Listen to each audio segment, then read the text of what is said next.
Good morning. All right, we gotta keep this quick and dirty, okay? I gotta stay under 15 minutes for IGTV, and I've been doing the long form 40 minutes just rambling on and on. So I'm gonna try and be a lot more efficient, which is a little difficult for me, but yes, it's super early in the morning. I've been up for about 3 hours now. It happens with every full moon, and this is a watery, full scorpionic moon. So I'm just rolling with it. I'm like, you know what? Instead of just like tossing and turning and bitching about how much the moon drives me crazy, every single one, I'm like, let's just work with the moon energies. Let's go ahead and get some work done. Because my I don't know if any of you personally know a tarot reader, especially the one that reads for the collective, but this is super draining. It's super draining and it's super expensive. And why is it super expensive? Because I eat a lot. I eat a lot when I channel, it's a lot of energy that people are putting out there, free content for you, which is the whole point, right? We're supposed to do a Six of Pentacles, like you give back and we give back, you give good energy. Donations, however, the ways that you want to support your tarot readers, and we give to you with delivering the messages.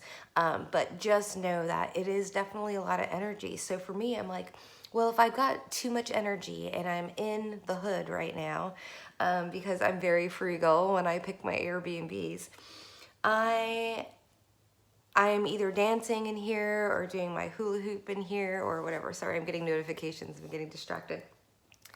I am expending a lot of energy, and I still wasn't expending enough. Like, you can only do so many push-ups, and I can't do a lot of push-ups, but I'm up to 10 and I'm doing it like 3 times a day, which is awesome. That being said, I still have this which isn't like me for a watery moon. Actually, that's usually around the new moon where I have to ground myself more. But I'm just like, you know what? If I can't get tired, then I'm going to go ahead and do readings at whatever AM in the morning, and then I can just expend that energy and I can sleep a little later on. So I'm learning to work with the moon energies, and apparently someone needed to hear this because that's not what I was expecting to talk about. So getting back to getting on track. Oh, we've got Flamingo on the bottom. That'll be interesting. I have shuffled this deck. So I'm going to shuffle it a couple more times because we saw the bottom of the deck. But Flamingo Spirit is all about, well, it's not always all about, it says embrace the in-between, but it also, what I'm getting is, ooh, a hesitation. A hesitation with Flamingo Spirit. Okay, that's my jumping off point. Flamingo has 1 foot in and 1 foot out, and it's like, and actually has, and now I'm gonna have to find the card. I'm wondering if it'll just come out. We can get Flamingo Spirit out here. Focus on the little things. The abundant universe will provide. I'm like, where do I go with this? I'm gonna stick with Flamingo Spirit, and then I'm gonna go with the 2 cards that came out as because I was gonna get a past, present, and future, but she showed her sexy little leg to me. But she also has this kind of, which I've never really noticed in this card, is that Flamingo has a little bit of a scared stiff. And so maybe your past energy, and maybe this is something that I can kind of tap into myself, is like, am I going to do this? Am I not? Am I in? Am I out? Is this what I really want to do? Embracing the in-between and saying it's okay to just hover and wonder.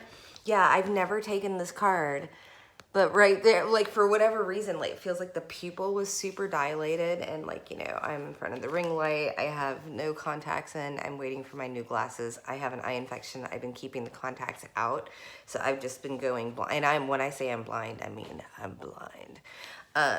So very carefully going around the house so I don't trip over things and everything like that, but trying to give my eyes a break, which was my coyote, right?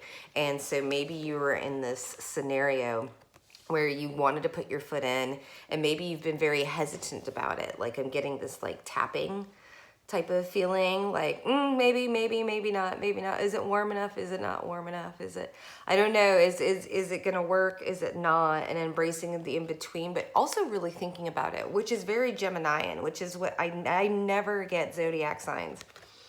off of my animal cards. That's really, really strange, but I'm a Gemini ascendant, and so maybe I'm not trying to inject my energy in here, but it's that very, the reason why I say it's Geminian, because Geminis are the one sign of the zodiac that will run around a problem or run around a situation or run, like mentally.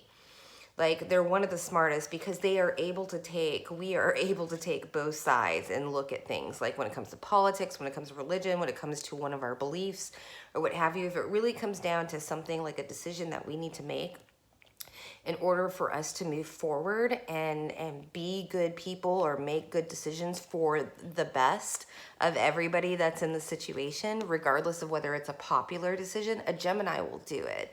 And so that's what I'm getting is like, you've just kind of been like, you've gone, I heard about this preposition, a good way to remember prepositional words back in the day is a turtle in the box. Anything that a turtle can do with the box is a preposition. So the turtle can go under a box and over a box and around the box and through the box. And that's what I feel like has been going on. So you might, and it could be air sign, but Geminis specifically are the ones that do a lot of the mental jumps. You know, Aquariuses are the ones that do the mental, like, power throughs. Like, they're just like, I don't care what you think. I'm going to think something different, right? And then Libras are very like, wait a minute. Is this fair? Is this fair? Is this fair? Very precise, very, you know, they're right next to Virgo, right?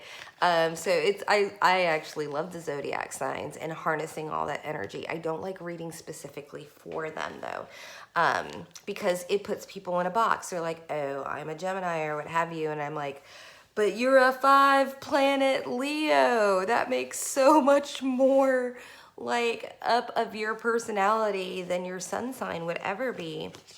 So what came out first would be focus, mouse spirit. Focus on the little things. Focus on the small things. I'm like, we're at 6:54. Can I clarify any of these? Focus of the small things.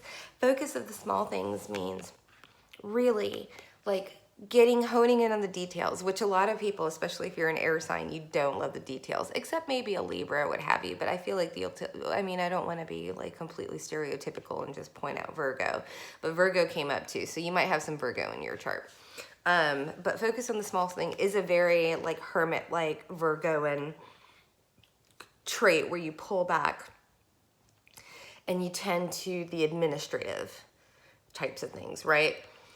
The things that sometimes people with big ideas have problems with. And this is also, you know, a sign where maybe you need to delegate if you're a mother or something like that and like you just don't have enough on your plate. Or maybe you're someone like me that has got like 5 plates spinning, like literal 5 career plates spinning. And I don't want somebody editing my videos. And so I'm going the TikTok route and the Reels route and everything like that. These are but when I start doing my more professional things that I want to put out there, like that are on brand for me, I know I'm going to go to Fiverr or whatever you call it and pay somebody that's a newbie like $5 or $10 an hour for the job to help me out. But I have to set my own standards so that I can go ahead and verbalize so that's to someone else, so that I can be like, this is the way I want it, this is the way I don't want it. I don't want to just like cut my teeth on them. I want to have my own style. And maybe that's something that you've never really thought about. There are people who, like myself, like who want to get into voiceover that are willing to do voiceovers for like $15. You know what I mean? Just to have the experience and the resume and what have you. And if you get somebody that's really that new and doesn't have a lot of business, that's also someone that you can have more relationship and dialogue with and maybe take with you on your journey, right? Hiring them at a very small point in your life, if you being a small YouTuber or small podcaster or whatever it is, and being able to develop a working creative relationship with someone that's really putting themselves and their creativity at a huge discount in order to receive the experience. So somebody needed to hear that, and maybe including myself, because I'm starting to get overwhelmed. I'm like, now I have to check. I've never been a social media person. I like kept the Facebook type of thing. I've cut that off-ish. And now I have to check my Twitter and my Instagram and for 3 accounts, and I'm looking at adding another one, and I'm like, this is a bit much. Like, even for me, now I'm learning that, like, well, I guess this is, this is symbiotic, right? This is symbiotic. Wow, that's a lot off of this card. It's a symbiotic conversation with Koi Spirit. in reverse on the bottom. I'm not taking these. Am I taking these in? Yes. Okay. So overall feeling like there's not going to be enough, right? That's koi spirit, but like the universe literally has, and these cards to me, I mean, I practically, they are prophetic. They are prophetic cards, and I love working with the animal spirits because the animals will never let you down. People will, right? Tarot can, and the reason why tarot can let you down is because there's free will, which is the beautiful thing. Is like, I can tell you the story of something that's going on with tarot, but as soon as somebody makes a decision, the whole timeline changes, right? And that, which is amazing, right? We are air traffic control people. We can come in like from far away and show you what the hazmat on the, I got that from Water Star Vibe. She's amazing. You can see the hazmat on the, I used to be a flight attendant, so I love anything aviation. The hazmat on the landing strip and be able to clear it out of the way before you land the plane. That's what tarot is. But when you're working with animals, when you're working with elements, when you're working with fairies, or if you're even working with, like me, I'm working with the Lenormand and a Kipper deck. Actually, it's two Kippers and a Lenormand. Something once dropped out. Dropped expectations. That's something that I just got the other day. Okay, I just got something the other day of like, what am I doing? Why is this huge change going on in my life? And having this, again, when we're talking about that poverty consciousness, right? Koi spirit feeling like there's never enough, and truth transcends illusion. Spirit is here saying the abundant universe will provide whatever you decided and like took your time on, and decided whether you're going to get your foot in and out or whatever. Spirit is saying, you know what, you dropped your expectations, you decided to frickin' push through, and you're gonna make it. And I'm super excited for you, and I am just hoping that this message gets out to whoever needs it, because it's definitely flowing out of me. And yeah, all right, I'm gonna go ahead and just label this as Gemini because that's what it felt like. All right.